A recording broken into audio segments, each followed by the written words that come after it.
지난주 우리는 그 바닷가에서 첫사랑을 회복했던 베드로를 보았습니다. 그리고 그 모닥불에서 3번 다시 주님께 사랑합니다 고백하며 용서받는 베드로를 보았습니다. 이전 3년간도 예수님을 따라왔던 베드로였지만은 그 바닷가 사건 이후로 베드로는 진정 주님의 제자, 예수님과 살아있는 관계를 가지는 제자가 되는 것을 우리가 알 수 있었습니다. 이런 베드로의 모습을 볼 때에 실패자였으나 다시 사명자로 부름받는 그를 볼 때에 하나님과 살아있는 관계를 이룬 또 다른 한 인물, 구약의 한 사람이 생각납니다. 그 사람은 바로 모세입니다. 우리 민수기 12장 8절의 말씀을 함께 읽어보겠습니다. 그와는 내가 대면하여 명백히 말하고 은밀한 말로 하지 아니하며 그는 또 여호와의 형상을 보거늘 너희가 어찌하여 내 종 모세 비방하기를 두려워하지 아니하느냐. 하느냐. 아멘. 아멘. 말씀을 보니 하나님께서는 모세에게 직접 말씀하신다 합니다.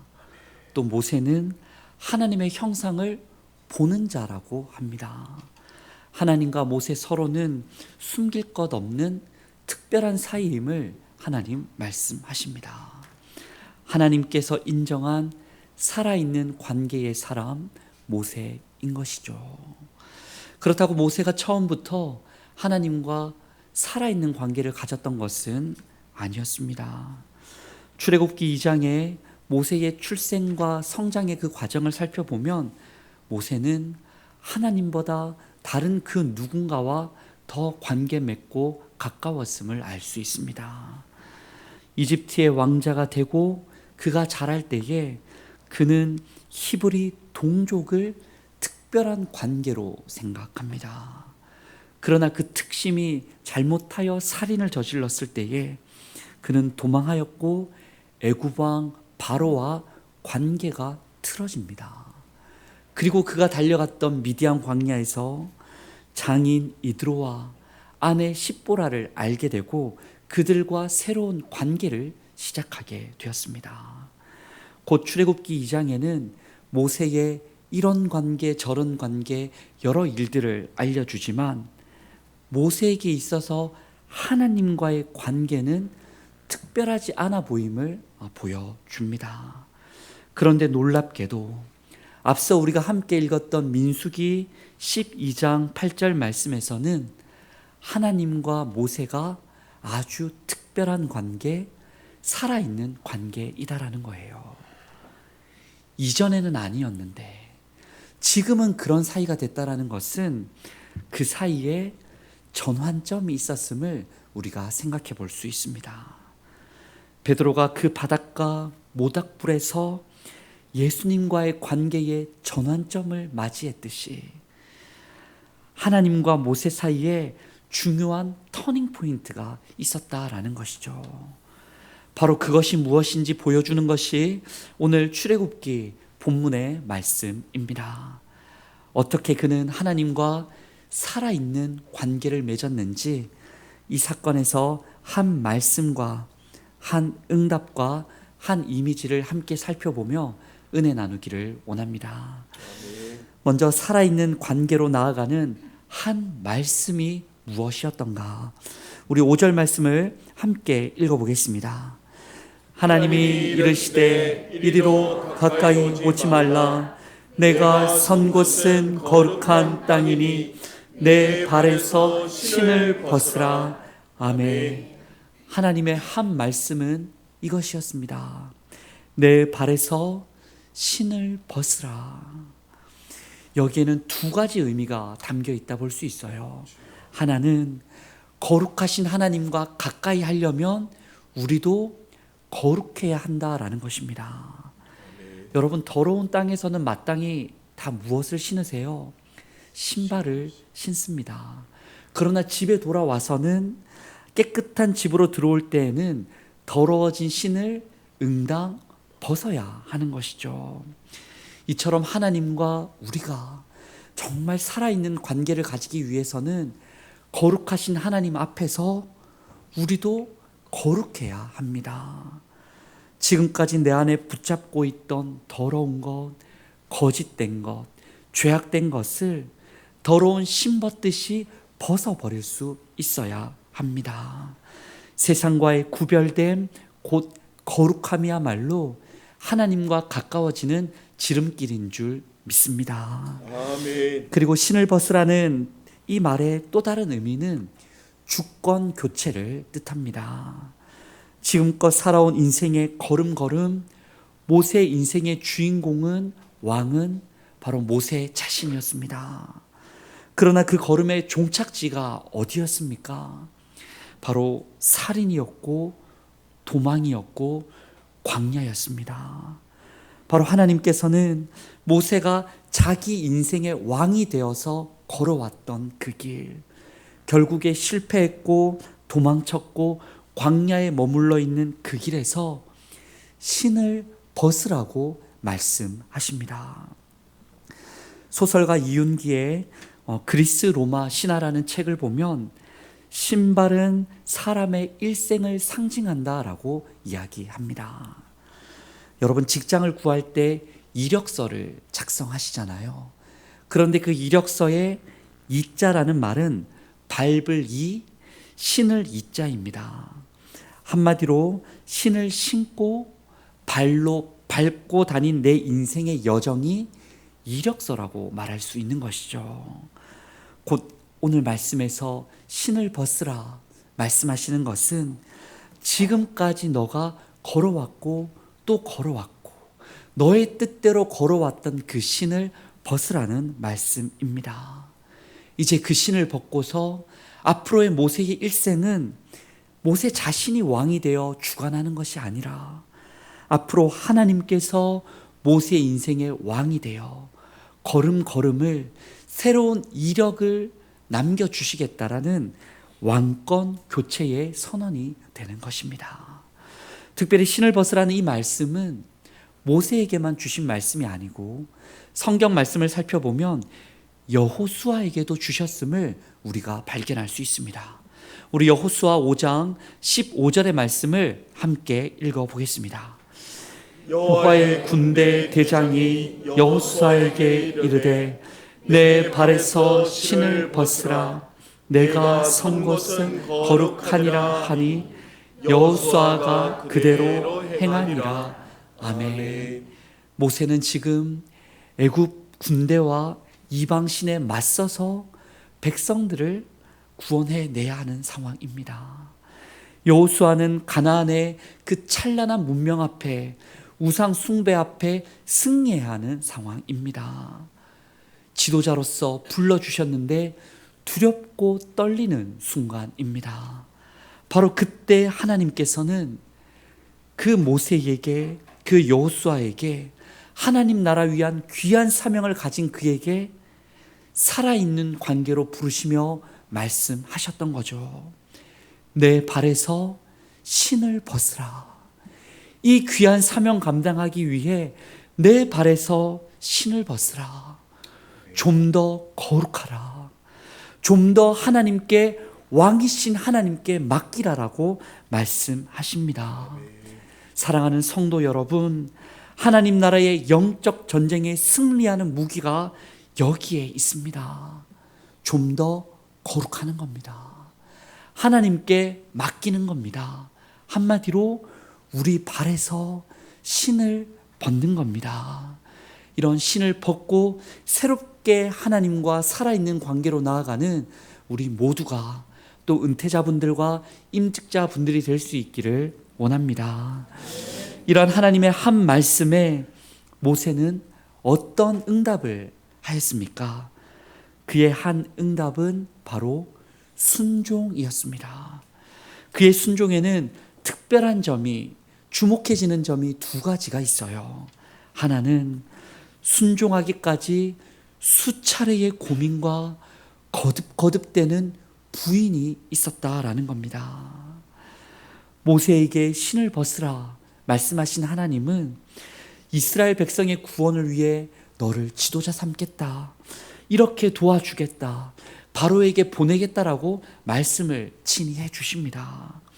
그러나 모세의 대답은 거듭 부정적이기만 합니다. 출애굽기 3장 11절에서는 내가 누구이기에 바로에게 갑니까? 라고 모세는 말하고요. 3장 13절에서는 하나님의 이름을 물으면 내가 도대체 무엇라 대답해야 합니까? 라고 반문합니다.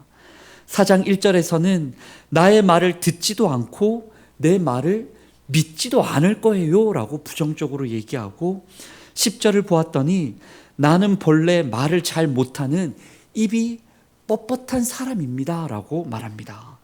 또 13절을 보았더니 오 주여 보낼 만한 자를 보내소서라고 모세는 거듭 하나님께 못하겠다라고 합니다. 여기까지 모세의 반응을 보면 괜히 우리가 짜증이 납니다. 그저 말씀에 순종하면 좋을 텐데 한 번, 두 번, 세 번, 다섯 번, 여섯 번 모세는 못하겠다라고 얘기합니다. 그런데 여러분, 오늘 말씀에서 우리가 기억해야 할 것은 그렇게 꾸물거리던 모세, 못하겠다 하던 그 모세가 결국 순종하여 애굽으로 갔다라는 사실입니다. 예수님의 한 비유가 생각납니다. 한 아버지가 아들들에게 포도원에 가서 좀 일을 하라고 시켰는데 큰아들은 가겠다 말했지만 가지 않았고, 둘째 아들은 나는 못 가겠다, 실소이다 말하고서는 결국 아버지의 말을 듣고 갔다라는 겁니다. 예수님 말씀이 누가 순종했냐라는 거예요. 여러분, 누가 순종했습니까? 둘째 아들이 순종한 겁니다. 눈앞에서는 간다 말했던 큰아들이 순종하는 것처럼 보이지만, 교회 안에서 말씀 앞에서 하겠다라고 하는 그 사람이 순종하는 것처럼 보이지만, 진짜 순종한 사람은 누구냐면 못하겠습니다.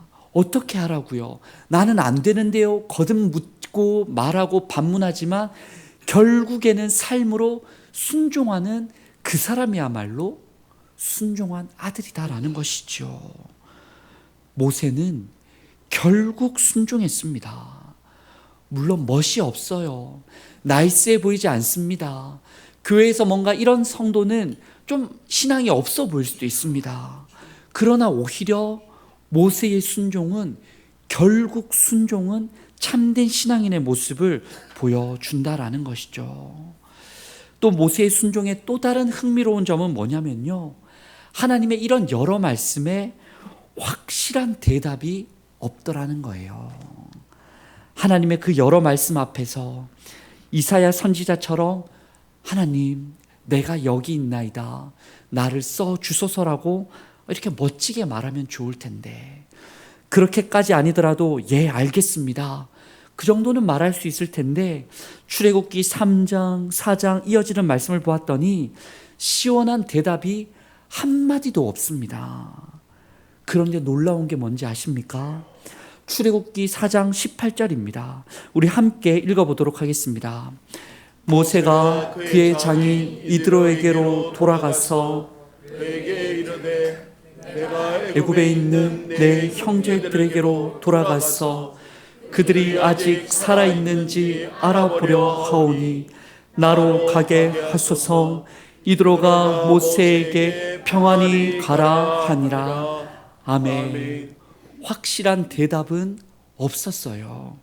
그러나 모세는 확실한 행동으로 순종을 보여줍니다. 실은 그에게는 장애물이 참 많았습니다.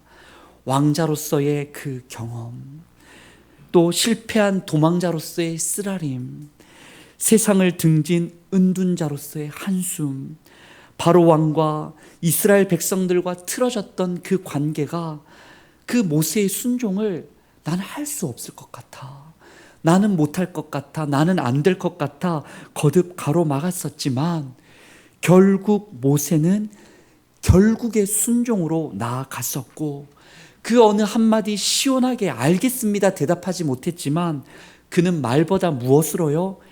행동으로 실천으로 순종을 보여주었습니다. 모세의 이 모습은 아직까지 말씀 앞에 머뭇거리고 있는 우리에게, 또 앞에 서 있는 저에게도 얼마나 큰 위로와 힘이 되는지 모릅니다. 모세도 그러했다라는 겁니다. 지금은 순종하기에 고민될 수 있어요. 우리의 순종이 아직 온전하지 않을 수 있습니다. 지난주에 그 말씀을 듣고서 순종하지 못한 우리의 모습이 너무 부끄럽고 한심하고 못나 보일 수 있습니다. 그럼에도 우리가 오늘 말씀에 힘을 낼 수 있는 것은, 그럼에도 우리는 모세처럼 그렇게 거듭 순종하며 나아갈 수 있다는 거예요. 어떻게요? 하나님이 짜증나실 만큼이나 거듭 묻고서 또 묻고서, 하나님 못하겠는데요, 하나님 나는 이것은 좀 어려운데요, 하나님 도대체 어떻게 하라 말씀이십니까?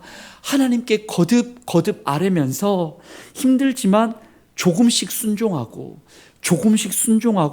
결국 순종하며 나아갈 수 있습니다.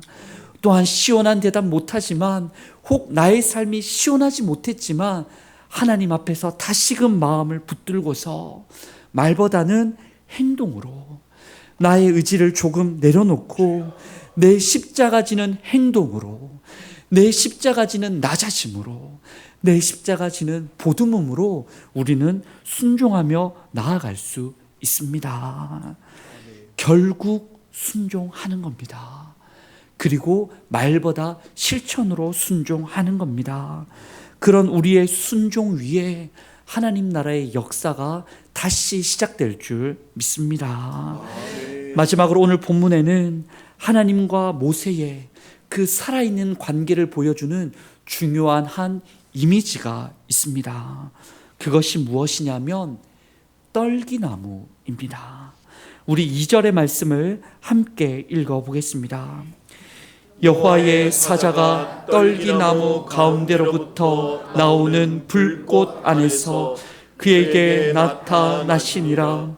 그가 보니 떨기나무에 불이 붙었으나 그 떨기나무가 사라지지 아니하는지라.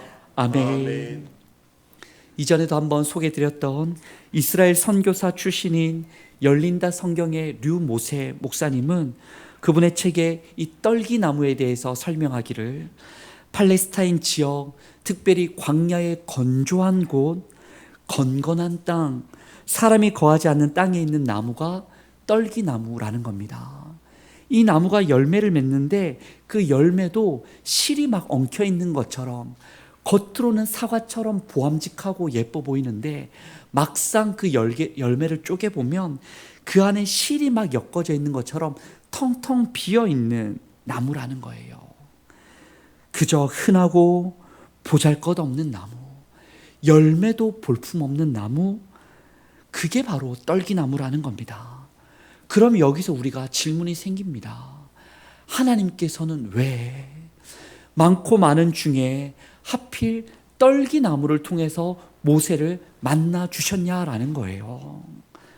화려하고 튼튼한 백향목을 통해서도 만나 주실 수 있었을 터이고, 열매가 풍성한 포도나무를 통해서 만나실 수도 있고, 맛이 달고 과즙 많은 그 무화과 나무에 임하실 수도 있었을 텐데, 하나님께서는 그 주변 중 나무 중 가장 못난 그 떨기나무에 임하셔서 불이 붙었으나 타지 않는 그 기적을 통하여 모세를 부르시고 모세와 관계를 맺으셨냐라는 겁니다. 왜 그렇습니까? 이는 바로 떨기나무같이 보잘것없는 존재일지라도 하나님께서 사용하시면 거룩한 장소가 되고 능력의 도구가 되고 모세에게 다시 사명을 주는 도구가 된다라는 것을 친히 한 이미지로 보여주시는 겁니다. 이는 떨기나무처럼 보잘것없는 인생 모세인데, 이제까지 모세는 자기가 백향목인 줄 알았어요. 포도나무인 줄 알았어요. 무화과인 줄 알았어요. 내가 왕자로서 그렇게 백성을 구원해내리라 했었지만은 그의 결국은 실패였고 살인이었고 버림받음이었고 도망이었고 광야였는데 결국에 알고 봤더니 나는, 모세는 떨기나무였는데 그 떨기나무를 하나님께서 사용하시겠다라는 거예요.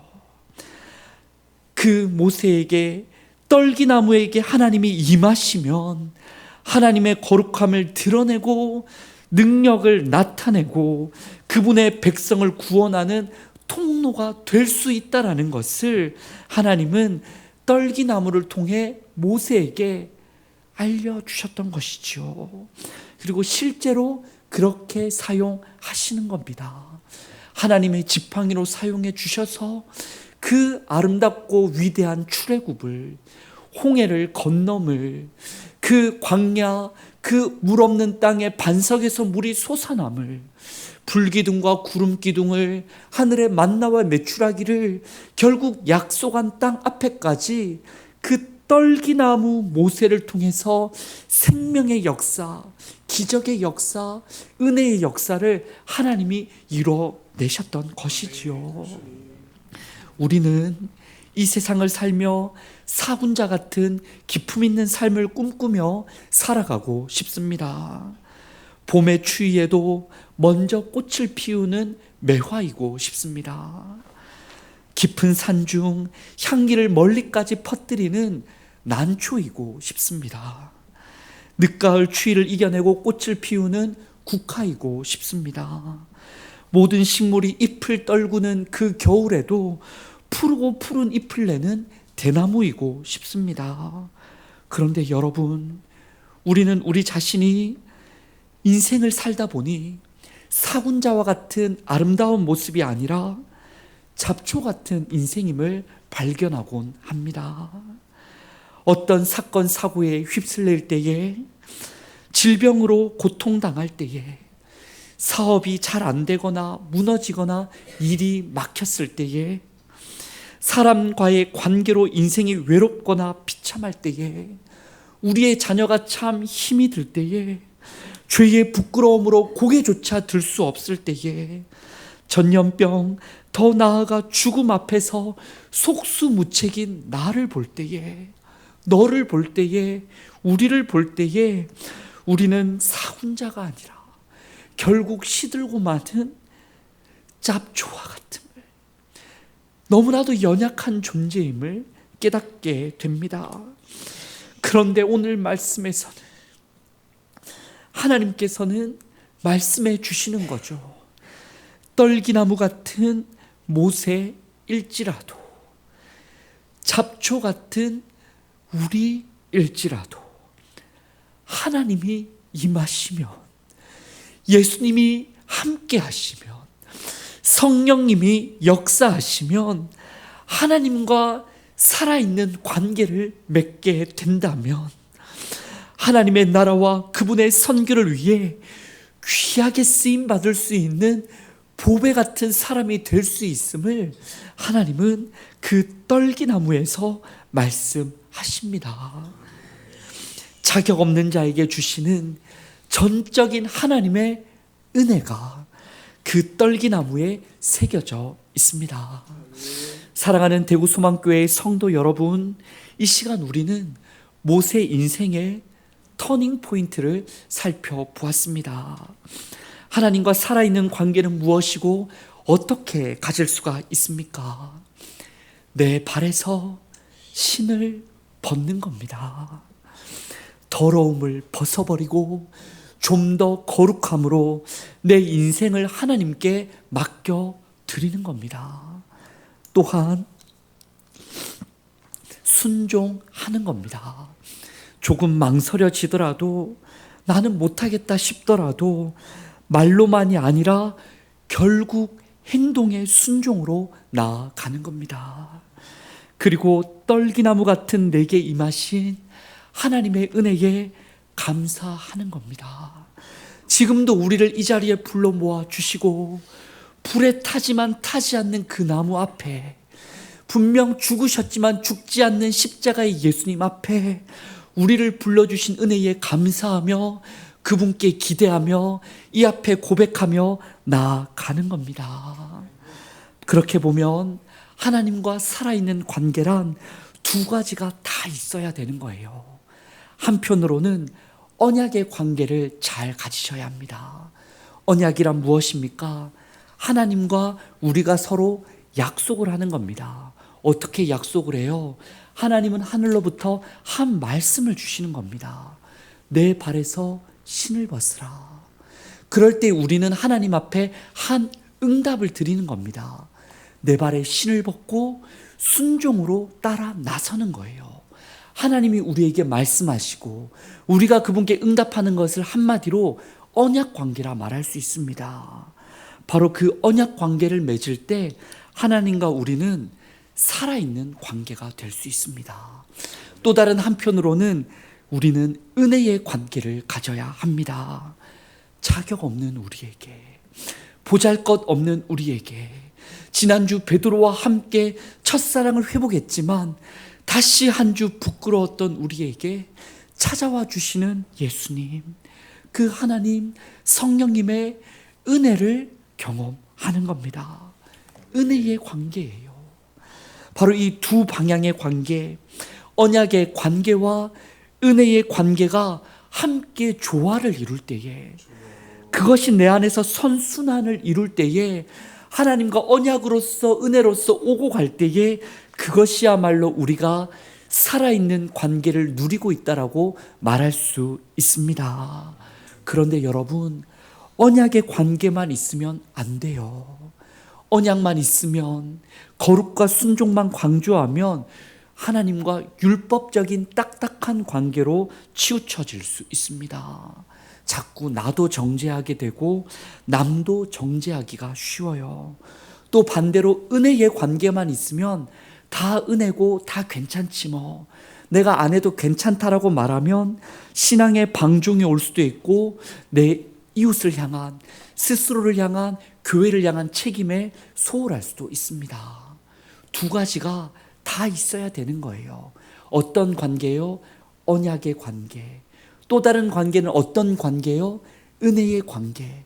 이 두 가지가 다 우리의 이 신앙생활 하는 중에, 가정에서, 교회 안에서, 일상의 삶에서 하나님과 호흡하듯이 오고 가며 언약과 은혜가 충만해야 할 줄 믿습니다. 그런데 문제는 두 가지가 함께 잘 이루어져야 하는데 우리가 이 두 가지를 균형 있게 잘 담아내기가 쉽지 않다라는 거예요. 좌로도 우로도 치우치지 않고 이 두 가지를 잘 품고 끝까지 가야 하는데, 하나님 기뻐하는 삶을 살아야 하는데 우리는 자꾸 치우치기 마련이라는 거예요. 언약적으로 치우치든지 은혜만으로 치우치든지 아니면 이도 저도 아니고 세성으로 치우치든지 우리는 자꾸 치우치기 쉬운 연약한 존재라는 문제가 있습니다. 어떻게 우리가 그럼 바른 균형 잡힌 살아있는 관계를 가질 수 있겠습니까? 바로 예수 그리스도 안에서 할 수 있습니다. 아멘. 주님 안에서 할 수 있습니다. 왜 그래요? 새 언약이신 예수님을 믿음으로 사는 삶이 언약의 관계입니다. 십자가의 예수님의 사랑을 고백하며 살아가는 삶이 은혜의 관계입니다. 사실 주님 안에 언약과 은혜가 다 있는 거예요. 그 주님이 우리를 도와주십니다. 살아있는 믿음은 은혜를 고백하는 것과 동시에 삶으로 믿음이 나타나야 합니다. 살아있는 사랑은 그 은혜를 기억함과 동시에 주님의 계명을 가지고 지킴으로써 나타낼 수 있습니다. 우리의 힘만으로 다 할 수가 없어요. 우리는 부족하지만 주님께서 도와주십니다. 십자가에 분명 죽으셨지만 죽지 않고 부활하신 주님, 분명 불에 타고 있지만 소멸하지 않는 나무 앞에 모세처럼 우리는 그 십자가 앞에서 새로워질 수 있고 도움받을 수 있습니다. 예수님 안에 내가 언약과 은혜의 삶을 살아갈 때 우리의 부족함을 주님 채워주시고 살아있는 관계로 나아갈 줄 믿습니다. 우리 교회 이름처럼 하나님 나라를 꿈꾸고 우리가 모든 사역과 삶을 사랑으로 하나님 사랑, 이웃 사랑을 이루어가고, 좀 우리는 부족하지만 그 하나님 나라를 향한 소망이 우리 주님께 있고 그것을 붙들며 끝까지 갈 수 있는 줄 믿습니다. 사랑하는 성도 여러분, 살아있는 관계를 가지시기 바랍니다. 하나님께서는 여러분 한 사람 한 사람을, 새로 임직한 여러분을, 은퇴한 세 분을, 우리 모두를 살아있는 관계로 부르십니다. 그 말씀 앞에 어떻게 응답하시겠습니까? 혹 주님께서 내 발에 신을 벗으라 말씀하신다면 우리도 함께 신을 벗고 그 은혜의 자리로 나아갈 수 있기 원합니다. 하나님 나라가 새롭게 역사될 것입니다. 우리 주신 말씀을 기억하며 이 시간 결단의 기도를 드리겠습니다. 하나님, 내 발에서 신을 벗게 하여 주옵소서. 거룩을 이루고 하나님을 의지하며 걸어가게 하옵소서. 또한 말씀에 순종하기를 원합니다. 두렵고 떨리는 마음으로 말씀을 받고 듣고 삶으로 살아가게 하옵소서. 광야의 떨기나무같이 보잘것없는 우리들이지만 주의 복음과 하나님 나라 위에 그 뜻대로 사용하여 주시옵소서. 다시금 십자가를 바라봅니다. 다시금 십자가 앞에 우리의 신을 벗습니다. 주님, 우리를 도와주시옵소서. 우리 시간에 함께 통성으로 기도하겠습니다. 아버지 하나님, 감사합니다. 다시금 우리를 그 떨기나무 앞으로 불러주셨습니다. 불에 타나 소멸하지 않는 나무 앞으로 우리를 위해 분명 십자가 지고 죽으셨으나 죽지 않고 부활하신 이 자리 앞으로 우리를 불러주셨습니다. 그 십자가 앞에 우리가 다시금 내 발에서 신을 벗습니다. 좀 더 거룩하게 살기를 결단하고 내가 내 인생의 왕이 아니라 하나님의 왕 되심을 다시 고백드립니다. 주님을 따라가는 삶이 결코 쉽지 않지만 주님 내게 맡겨주신 자리에 순종이 정말 죽을 것 같지만 그럼에도 결국 순종하고 말보다는 행동으로 순종하며 나아가는 저희가 되기를 다시 한번 결단해 봅니다. 주님이 결단 위에 우리는 부족하나 예수님 도와주시고 우리는 감히 아뢰기 부끄러우나 성령님 말할 수 없는 탄식으로 간구하여 주시사 이 떨기나무 같고 잡초 같고 보잘것없는 우리를 통하여 이 질그릇에 보배를 담아주사 하나님 나라의 귀한 역사에 쓰임받는 우리가 되게 하여 주시옵소서. 임직자와 은퇴자가 되게 하여 주시옵소서. 우리의 가정과 교회, 우리의 삶이 되게 하여 주시옵소서. 하나님 아버지, 하나님을 아버지라 부르는 우리가 진정 하나님과 살아있는 관계가 맞습니까? 나만 그리 생각하고 착각하며 살고 있지는 않습니까? 말씀 앞에서, 예수 그리스도의 십자가 앞에서 새 언약과 은혜의 관계로 초청하시는 하나님이시니 감사를 드립니다. 하나님, 다시금 그 십자가 앞에 우리의 신을 벗습니다. 떨기나무 같고 잡초같이 보잘것없는 우리들이지만 주님을 거듭 부인한 베드로와 같고 내가 무언가 해보고자 했으나 실패하고 지치고 낙담한 모세 같은 우리들이지만 임마누엘 주님, 다시 우리를 찾아와 주시고 다시 우리와 함께하여 주시고 다시 능력 가운데 역사하여 주셔서 우리도 살고 이웃도 살고 모두 함께 살아나는 하나님 역사를 이루어 주시옵소서. 예수님의 이름으로 기도드립니다. 아멘.